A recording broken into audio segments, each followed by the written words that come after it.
विश्व दिव्यांगजन दिवस पर पूर्वांचल विचार मंच के द्वारा दिल्ली में एक भव्य प्रोग्राम आयोजित किया गया। इसमें संस्थापक राकेश रमन झा जी ने बताया कि मोदी सरकार ने 2016 में विकलांग को दिव्यांगजन का नाम दिया था, जिनसे उनका बहुत ही धन्यवाद है। लेकिन विकलांगों की काफ़ी और समस्या है जिनसे वे जूझ रहे हैं, जैसे कि दिव्यांगजनों के लिए 5,000 रुपये की जो पेंशन थी वो ख़त्म हो चुकी है, जिसे कि वे सरकार द्वारा दोबारा चालू करना चाहते हैं। इसके अलावा ही दरअसल आज विश्व दिव्यांग दिवस है और इसमें जो हमारे दिव्यांग साथी हैं उनके अधिकारों, उनके जो राइट्स हैं उसके बारे में चर्चा करने के लिए आज हम लोग यहाँ उपस्थित थे। और दिल्ली प्रदेश के कई एमसीडी के नेता, दिल्ली विधानसभा के नेतागण उपस्थित थे और उन लोगों ने भी अपनी अपनी बातें रखी। पूर्वांचल विचार तकरीबन 12-13 साल से दिव्यांगता के क्षेत्र में काम कर रहा है। समाज के जो निचले तबके पर बैठे हुए दिव्यांग लोग हैं उनके पुनरुत्थान के लिए कैसे आगे बढ़ा जाए, उनको कैसे बढ़ाया जाए, इसके लिए काम कर रहा है। और हम चाहते हैं कि जो समाज में एक्सेसिबिलिटी का सवाल है, शिक्षा का सवाल है, जो दिव्यांग के अधिकार हैं वो जो नहीं मिल पाया है या कम मिल रहा है, उसको किस तरह से आगे बढ़ाया जाए। तो भारत सरकार के सम्मुख और दिल्ली सरकार के सम्मुख इन बातों को हम लोग अनवरत रख रहे हैं और काफ़ी कुछ काम होता भी है, कुछ काम जो नहीं हो रहा है या कम हुआ है उसको भी आगे बढ़ाने के लिए हम लोग सतत प्रयत्नशील हैं। 6 मांगे भी आपने मोदी जी के लिए आपने यादें ज्ञापित जी, तो क्या मांगे थी और क्या? दरअसल जो डिसेबिलिटी एक्ट है 2016 में मोदी जी ने ही, भारत सरकार ने ही वो बनाया है। उसमें प्रावधान है कि 4% नौकरियों में दिव्यांगों को आरक्षण प्रदान किया जाएगा। तो आरक्षण तो मिल रहा है लेकिन 4% का जो कोटा है वो फुलफिल नहीं हो रहा है। तो उसका बैकलॉग बहुत जमा हो गया है। उस बैकलॉग को कैसे भरा जाएगा वो भारत सरकार से हमने डिमांड की है।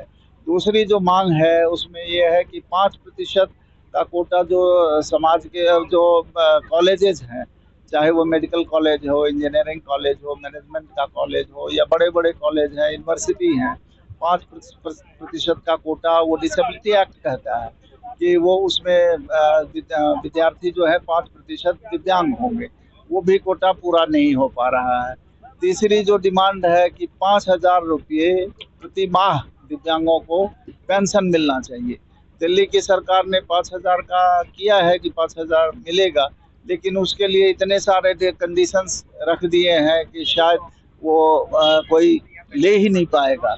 चौथी जो मांग रखी है हमने, जो भारत सरकार का डिसेबिलिटी एक्ट कहता है कि जो चीफ कमिश्नर है, जो दिल्ली प्रदेश में state commissioner for persons with disability है, उनकी नियुक्ति होनी चाहिए ताकि वो दिव्यांगों के साथ जो अन्याय होता है जो सरकारी स्तर पर, उसको देखने की जिम्मेवारी उनकी है।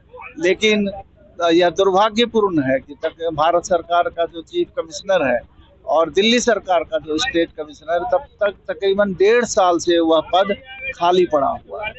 उसकी जिम्मेवारी प्रिंसिपल कमिश्नर को दे दी गई है, जो सोशल वर्क वेलफेयर के प्रिंसिपल कमिश्नर है। अब अगर मान लीजिए सरकार के निर्णय से कोई दिव्यांग दुखी होता है, उसके साथ अन्याय होता है सरकारी तंत्र में, तो वो कहाँ जाएगा? वो उसी कमिश्नर के पास जाएगा।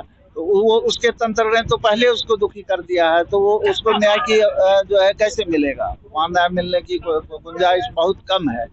जो छठा डिमांड है सबसे ज्यादा, ये सारे क्यों नहीं हो रहे हैं? क्योंकि दिव्यांगों को राजनीतिक भागीदारी नहीं मिली।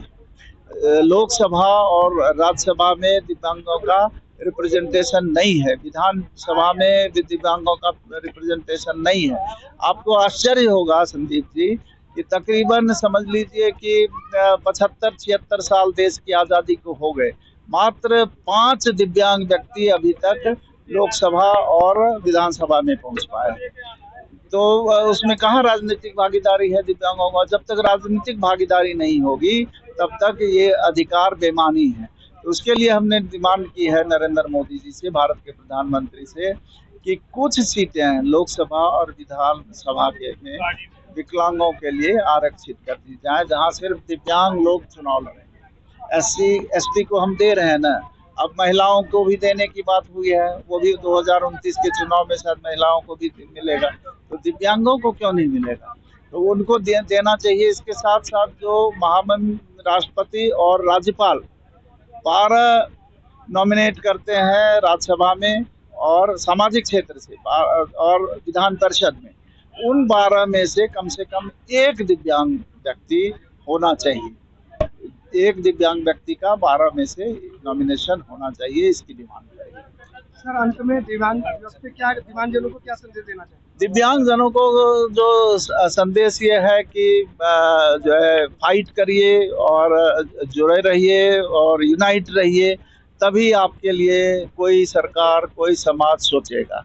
अगर आप यूनाइट नहीं है, आप अपनी डिमांड नहीं रखते हैं, तो आपकी बात कोई नहीं सुनने वाला।